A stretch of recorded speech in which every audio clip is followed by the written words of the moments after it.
प्रायोजक परिवार श्री तेजपाल, पुष्पा देवी, रोहित, प्रिया, राजीव, प्रीति, सक्षम, माहिका, सुबीर, यत्ती एवं समस्त गंगवाल परिवार, बारसोई, हावड़ा। दरिद्र वो नहीं है जिसके पास संपत्ति ना हो। सबसे बड़ा दरिद्र है वह अपार संपत्ति की तुम मालिक हो, संपिता है, लेकिन जिसके पास प्रभु और गुरु रूपी संपत्ति नहीं है वही दुनिया का सबसे बड़ा दरिद्र है। और जिसके पास गुरु और प्रभु हैं, बाहर की संपत्ति नहीं है, वही सबसे बड़ा सम्राट है। ये मानतुंग स्वामी कह रहे हैं। बिलोक नियम, इस शब्द की मैं चर्चा कर रहा हूं आपसे। बिलोक नियम, अगर कोई आपलक देखने के योग्य है तो यही है, और कौन है? यहां तो प्रभु की ही चर्चा चल रही है, भक्ति है, इसलिए वीतरागता के अलावा तुम्हें कुछ नहीं दिखना चाहिए। एक मात्र तुम्हारी आंखों के वास कर जाए। कहां? आपलक का मतलब क्या है? ओहो, अपने पलक के अंदर नयनों में जो पुतली है, उस पुतली में प्रभु का वास कर लो। किसमें कर लो? पुतली में वीतराग परमात्मा को विराजमान कर लो। अब देखो विलोकनीय।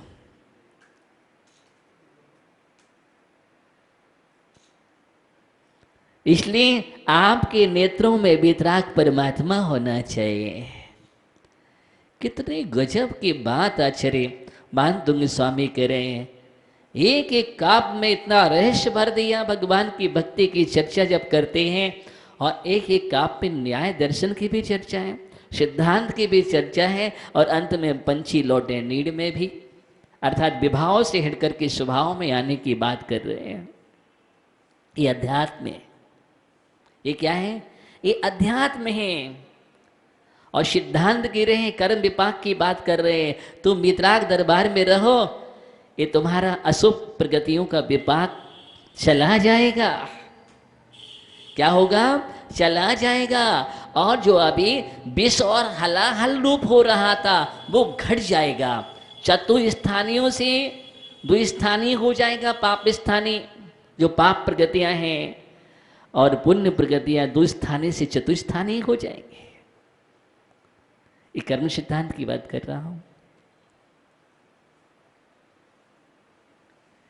ये रहस्य समझो। अनायास सब कुछ हो जाता है। आप सोचते हैं कैसे हो गया? कभी कभी किसी को खजाना मिल जाता है, कोई कोई हाथ लगाता है, रत्न हो जाते हैं। कोई किसी चीज में हाथ डालता है, तत्काल सफलता हो जाती है, मालो माल हो जाता है। इतनी जल्दी माला माल अमीर कैसे बन गया वो? यही रहस्य है। क्या है? यही रहस्य है। और बहुत लोग जिंदगी भर करते हैं, उनको नहीं मिलता है। ये भी रहस्य है।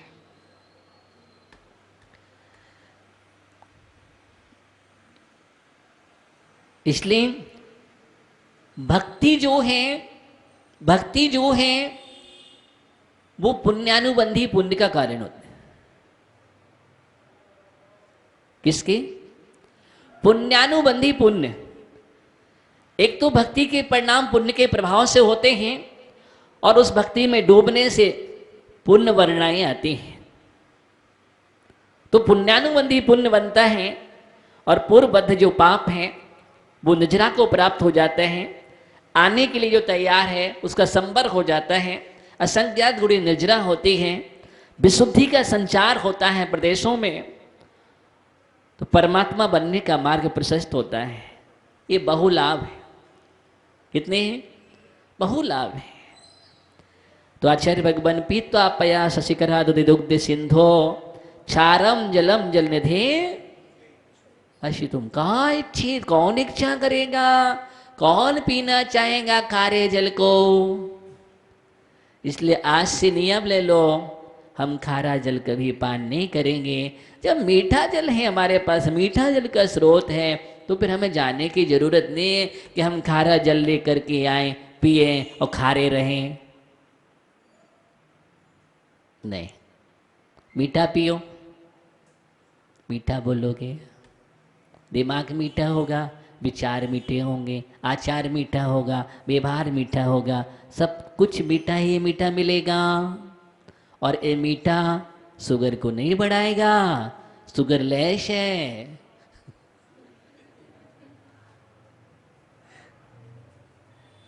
भक्ति का मीठा, इसका ये भक्ति की मिठास है, ऐसी है।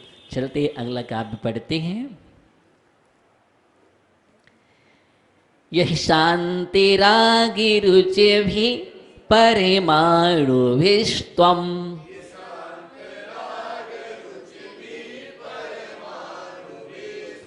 निर्मापितस्त्रिभुवनैकी ललामे भूत,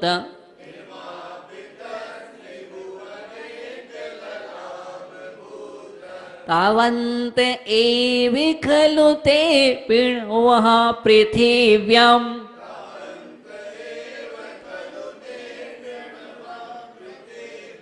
यते समानिमपरं न हि रूपमस्ति।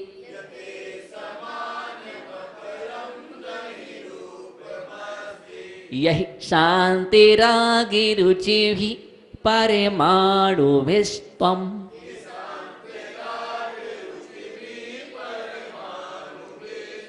निर्मापितस्त्रिभुवनैकी ललामे भूत,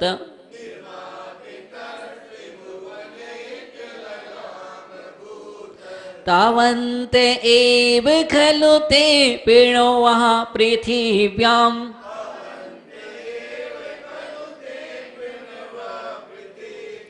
यते समानिमपरं न हि रूपमस्ति।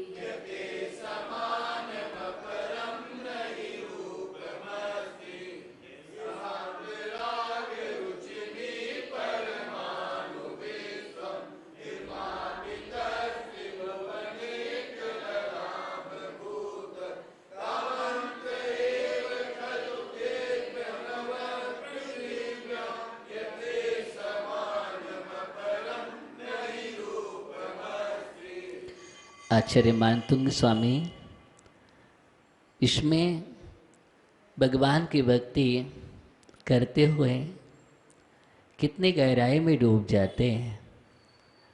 एकमात्र अपने आराध्य दिख रहे हैं नयनों में, नयन पथगामी।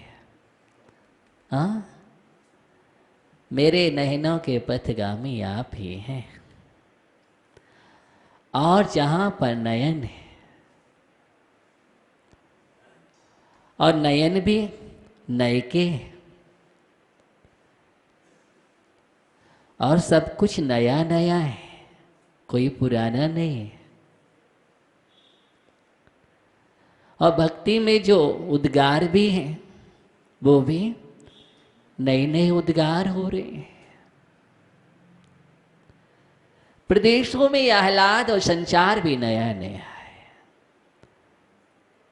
जिसको हम अभूतपूर्व बोलते हैं। अपूर्व, जो भूत में नहीं हुआ, जो पूर्व में नहीं हुआ, ऐसा अपूर्व संचार भक्ति में डूब रहे। यही शांति राग रुचि भी परमाणु विष्णु,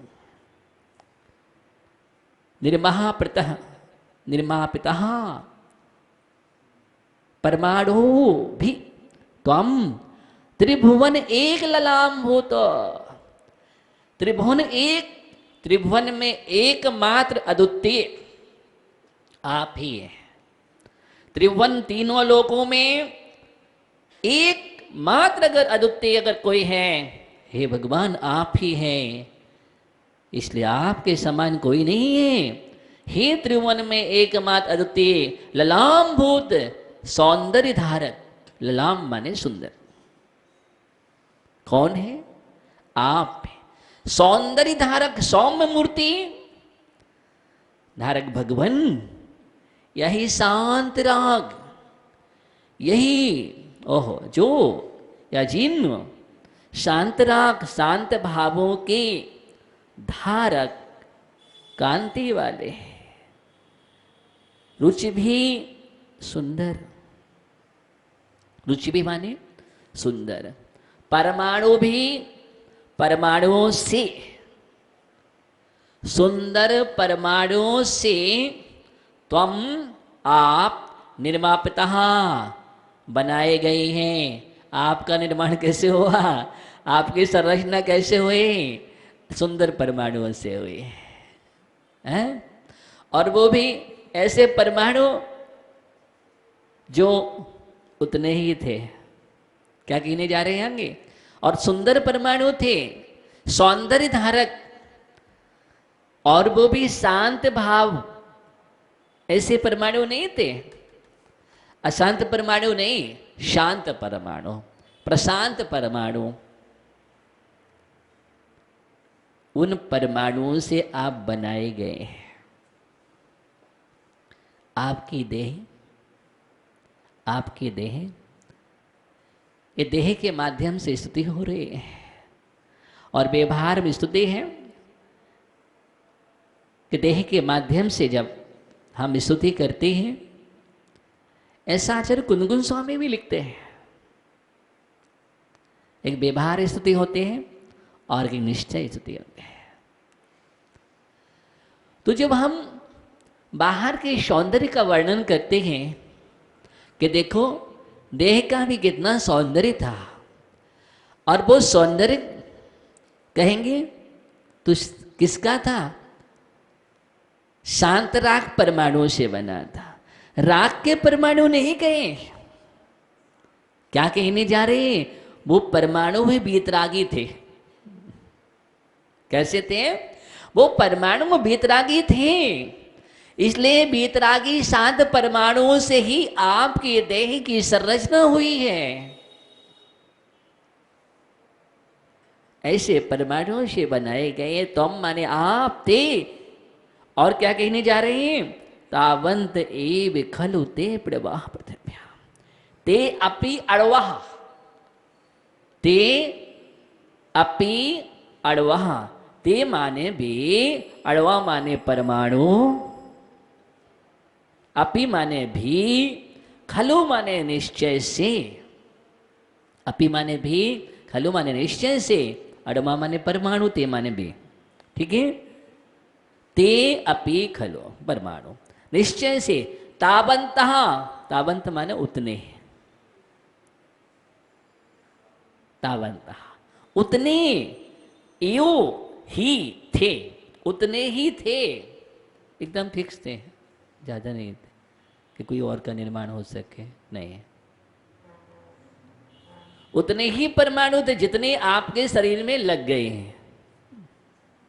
जितने परमाणु आपके शरीर में लग गए हैं उतने ही थे। यत्ते समान अपरम, समानम अपरम नहीं रूपमस्ति, रूपमस्ति, क्योंकि यत माने क्योंकि, पृथिव्याम पृथ्वी पर, इस धरती पर, अवनी पर, वसुंधरा पर, ते समानम आपके समान, अपरम दूसरा, रूप ही माने निश्चय से, ना माने नहीं, अस्ति माने है। आपके समान पृथ्वी पर, ते समानम आपके समान, अपरम माने दूसरा, रूपम माने रूप, ही माने निश्चय से, ना माने नहीं, अस्ति माने है। इस धरती पर, पृथ्वी पर आप जैसा कोई दूसरा रूप नहीं है, एकमात्र भुवन में आपका ही रूप है। क्यों आपका रूप सुंदर क्यों है, क्योंकि आपका स्वरूप सुंदर है। क्या है, आपका स्वरूप सुंदर है, इसलिए रूप सुंदर है। स्वरूप की सुंदरता से रूप भी सुंदर हो जाता है। कहने चाह रहे हैं वो सुंदर सुंदर परमाणु आपके पास ही एकत्रित होकर के आए, और उन सुंदर वीतरागी शांत परमाणुओं से आपकी सुंदर काया का, इसलिए कामदेव से भी अति सुंदर आप, कैसे हैं? कामदेव से भी अति सुंदर हैं, लेकिन आपकी सुंदरता मनमोहक है, आकर्षक है, परम सौंदर्य कारक है, लेकिन उस सुंदरता को देखने से वीतराग भाव आते हैं, राग नहीं। और किसी की सुंदरता को देख करके राग आता है, लेकिन आपको देखने से वीतराग भाव आते हैं। यही तो इस सुंदरता की विशेषता है। देखो, सुंदर सुंदर होने पर भी सुंदर कौन? जिसको देखने से वीतरागता आए, बैराग परिणति आए, वही सुंदर है। जिसको देखने से राग आ जाए, संसार के भाव आ जाए, वो सुंदर क्या है? वो भी सुंदर नहीं, आप भी सुंदर नहीं। सुंदर तो आप हैं। ये मानतुंग स्वामी इतनी गहरी विशेषता बतला रहे इस काव्य में, अपरम नहीं। इसलिए किम सुंदरम किम असुंदरम, वीतराग सुंदरम राग असुंदरम, सम्यक दर्शनम सुंदरम मिथ्या दर्शनम असुंदरम, सम्यक ज्ञानम सुंदरम मिथ्या ज्ञानम असुंदरम, सम्यक चारित सुंदरम मिथ्या चारित सुंदरम। यही सुंदर है। आचार्य कुंदकुंज स्वामी समय सार में लिखते हैं, यत निश्चय गयो सवो सब्बत सुंदरो लोए। क्या कह रहे हैं? एयत निश्चय गयो सब्बो सब्बत सुंदरो लोए। पूरे लोक में सब जगह अगर कोई सुंदर है, एयत निश्चय गयो, एकत विभक्त हमारी आत्मा। कौन सी? एकत विभक्त हमारी आत्मा, जो संसार के सबसे विभक्त हो चुकी है और अपने आप में एकत्व हो चुकी है। समस्त वैभाविक परिणति से रिक्त जो हमारी आत्मा है, वही सुंदर है। जग में दो ही सुंदर हैं, एक आत्मा हमारी एकत्व विभक्त और एक हमारे वीतरागी परमात्मा। पुण्यार्चक परिवार श्री तेजपाल, पुष्पा देवी, रोहित, प्रिया, राजीव, प्रीति, सक्षम, माहिका, सुबीर, यत्ती एवं समस्त गंगवाल परिवार, बारसोई, हावड़ा।